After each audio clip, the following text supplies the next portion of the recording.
नमस्कार मित्रांनो, आताच्या क्षणाची पावसासंदर्भात सर्वात मोठी बातमी।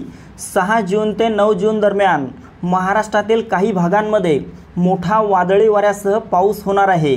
या संदर्भात आपण या व्हिडिओच्या माध्यमातून अतिशय महत्त्वपूर्ण माहिती जाणून घेणार आहोत। हवामान खात्याने राज्यातील नेमक्या कोणत्या भागांना 6 ते 9 जून दरम्यान मोठ्या पावसाचा इशारा दिलाय याविषयी जाणून घेऊयात। पण त्यापूर्वी एक छोटीशी विनंती करतो, दररोज हवामान अंदाज बघण्यासाठी आपल्या YouTube चॅनलला सबस्क्राइब करा आणि शेजारील दिसणारे बेल आयकॉन प्रेस करा, जेणेकरून आमचा येणारा प्रत्येक व्हिडिओ सर्वात अगोदर तुमच्यापर्यंत पोहोचेल।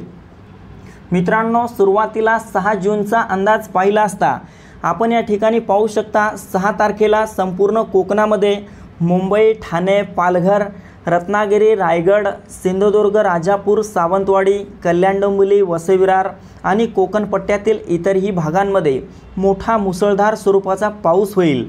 त्यासोबतच मध्य महाराष्ट्रातील पुणे, अहिल्यादेवी नगर तसेच सोलापूरचा काही भाग, सातारा, सांगली, कोल्हापूर आणि पुण्याच्या बऱ्याचशा भागामध्ये मोठी अतिवृष्टी आपल्याला 6 जून रोजी झालेली पाहायला मिळेल। उत्तर महाराष्ट्र, खानदेशच्या भागात देखील हलका ते मध्यम स्वरूपाचा पाऊस आपल्याला 6 तारखेला नाशिक, मालेगाव, नंदुरबार, धुळे, जळगाव, चाळीसगाव, मनमाडच्या भागात झालेला पाहायला मिळू शकतो। तसेच मित्रांनो, मराठवाड्यात पाहिले असता मराठवाड्यातील छत्रपती संभाजीनगर, जालना, हिंगोली, परभणी, नांदेड, बीड, लातूर, धाराशिवच्या भागात ढगाळ वातावरणासह हलक्या ते मध्यम पावसाचा इशारा हवामान खात्याने 6 तारखेला दिलेला आहे। मित्रांनो, विशेष म्हणजे जिल्ह्याचा उल्लेख केला म्हणजे या भागातील गावांचा आणि तालुक्यांचा देखील यामध्ये समावेश झालेला आहे। तसेच विदर्भात पाहिले असता विदर्भातील बहुतांश भागांमध्ये आपल्याला तापमानात मोठी वाढ झालेली पाहायला मिळेल। अधूनमधून ढगाळ वातावरण देखील निर्माण झालेले पाहायला मिळेल। मात्र मोठा पाऊस विदर्भात कुठेही असणार नाही। अकोला, अमरावती, नागपूर, वर्धा, यवतमाळ, वाशिम, बुलढाणा, गोंदिया, गडचिरोली, भंडारा, चंद्रपूर, यवतमाळ, वाशिम या परिसरात ढगाळ वातावरण 6 तारखेला असेल। तसेच 7 तारखेचा अंदाज आपण या ठिकाणी पाहू शकता। 7 तारखेला राज्यातील काही भागात पावसाचा जोर आणखी वाढणार आहे। या दरम्यान संपूर्ण सोलापूरचा भाग, सातारा, सांगली, पुण्याचा भाग, अहिल्यादेवी नगरच्या भागात देखील आणि कोकणातील मुंबई, ठाणे, पालघर, रत्नागिरी, रायगड, सिंधुदुर्ग, राजापूर, सावंतवाडी, कल्याण, डोंबिवली, वसई विरार या भागात मोठी अतिवृष्टी होऊ शकते।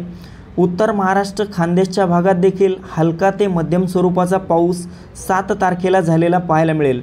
मराठवाडा आणि विदर्भात मात्र हलक्या पावसाची शक्यता ढगाळ वातावरणासह 7 जून रोजी असणार आहे। तसेच मित्रांनो, 8 तारखेला मात्र संपूर्ण महाराष्ट्रात हे पावसाचे वातावरण व्यापणार आहे। या दरम्यान मराठवाड्यात छत्रपती संभाजीनगर, जालना, हिंगोली, परभणी, नांदेड, बीड, लातूर, धाराशिव, संपूर्ण मध्य महाराष्ट्रात, संपूर्ण कोकणात आणि उत्तर महाराष्ट्रात देखील मोठा वादळी वाऱ्यासह पाऊस, विजांच्या कडकडाटासह आणि विदर्भात देखील बहुतांश भागांमध्ये पावसाला सुरुवात झालेली पाहायला मिळेल। आपण या ठिकाणी पाहू शकता 9 तारखेला देखील महाराष्ट्रात सर्वत्र मोठी अतिवृष्टी असणार आहे। कोकण, मध्य महाराष्ट्र, मराठवाडा, विदर्भ आणि खानदेशच्या भागात देखील मोठा पाऊस असणार आहे।